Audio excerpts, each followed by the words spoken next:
Hi, I'm Ken Brodebay. I'm a senior consultant with Persuasion Strategies, and in this brief video I'm going to demonstrate a technique for structuring your oral voir dire. The goals of oral voir dire are, of course, to discover the unfavorable jurors who are worth striking or challenging for cause, while also getting the favorable jurors to voice some messages and themes that are good for your case, and to do so in a way that feels natural and unforced. Now let's imagine that we're conducting oral voir dire in an employment defense case. Now, one approach some attorneys will take in trying to get their themes out is to commit the panelists by asking for their agreement with the leading question. Let me ask you about a scenario. If the law and the employment agreement both say that the company has the ability to terminate or let someone go with or without a reason, just by giving that employee notice, how many of you would say, okay, that's the law, a company can do that? Okay, all right, thank you. Now, there are times when it's a good idea to ask for a commitment from your potential jurors, but the problem with relying on this approach is that you're really learning nothing about your panel. An alternate approach that is more informative is to ask panelists directly what they think about the issue. What do you think about a company's decision to terminate somebody without a reason, without any misconduct on the employee's part? Not much. I think it's unfair. They have a family to support, and if someone's doing their job, they should be able to keep their job. Okay, thank you, Ms. Grubb. That's definitely good to know, but the problem in using that approach to get at everyone's view is that you may not have enough time, and unfavorable jurors might end up with a lot of time to air unfavorable views. The better approach is to strategically divide the group so that you are taking note of the bad jurors while eliciting themes from the good jurors. And that is the principle. Identify the bad jurors, but talk to the good jurors. My approach for doing that involves asking an open-ended question of one of the panelists and then pivoting off that response in order to divide the group, and then following up by pulling themes from the group that you know is more favorable. It involves 5 steps: a warm-up question, an open-ended question, a pivot to divide the group, follow-up questions with the lower-risk group, and finally a wrap-up question. You start by introducing the topic and giving the jurors a chance to call their experiences and attitudes to mind. How many of you, now or at some point in your life, have ever had a job where you worked for someone else, someone who could hire or fire you? Okay. Now let me follow up with you, Ms. Welch. What was that job? What is or what was that job for you?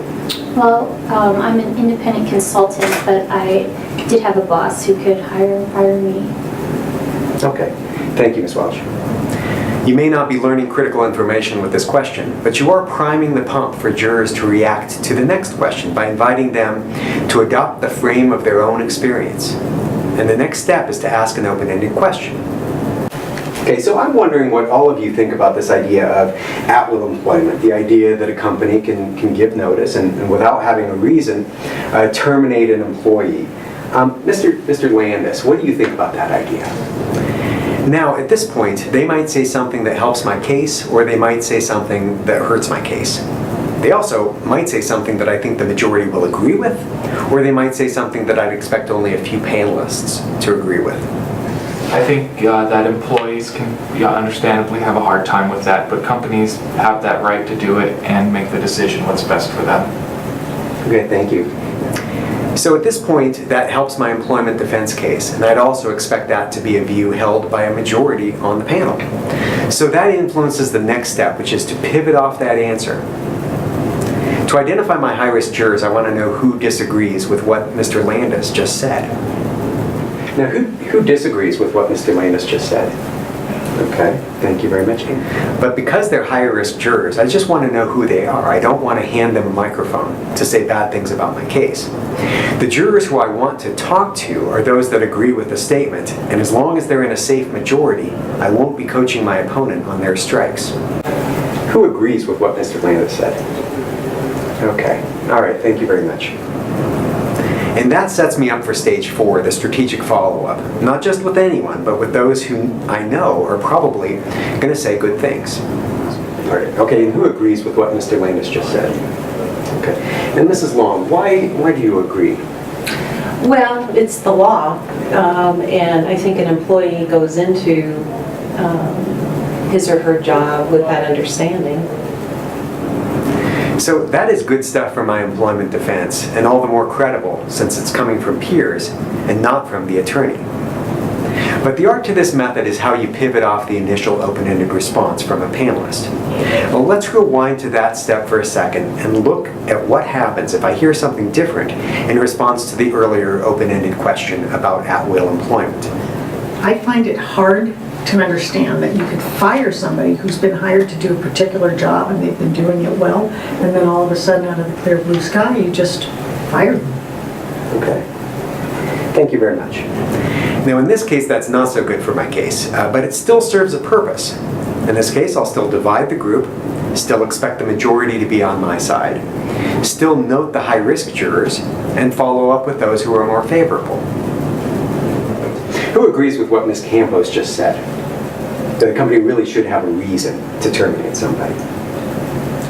Okay, thank you. And who disagrees with that?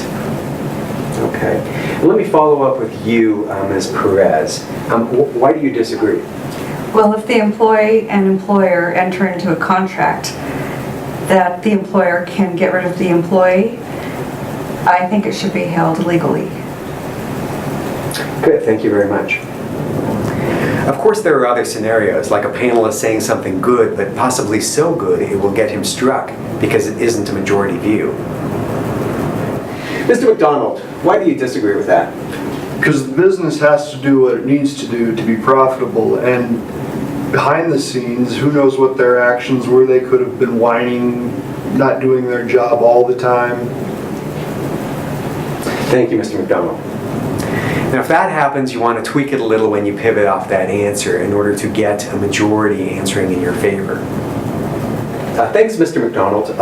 And in asking these questions, I want to make sure that we're clear that no one's trivializing the plaintiff's claims, and what the plaintiff is bringing to court here today is important. But I'm wondering how many of you agree with the first part of what Mr. McDonald said, that a business's first job is really to stay in business. How many of you would agree with that? Okay, and who would disagree? Okay, all right, thank you. Then you're back to taking note of the worst jurors, hopefully in a minority, while talking to the better jurors. Once you're done with the topic, it's often a good idea to wrap it up by asking a final question that gets a commitment from your panel, including the unfavorable jurors, as an antidote to any misimpressions or bad themes that might have come out in the questioning.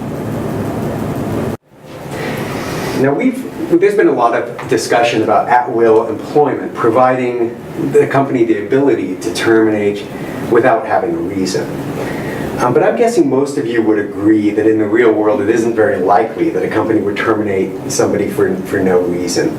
So how many of you would agree that most companies would still have a reason? Okay, thank you. Now that's one of the few circumstances where it's a good idea to ask a leading question, the other being when you're rehabilitating one of your own jurors to save them from the other side's cause challenge. You lead because, as a final word on the topic, you're more interested in making a point than in learning information.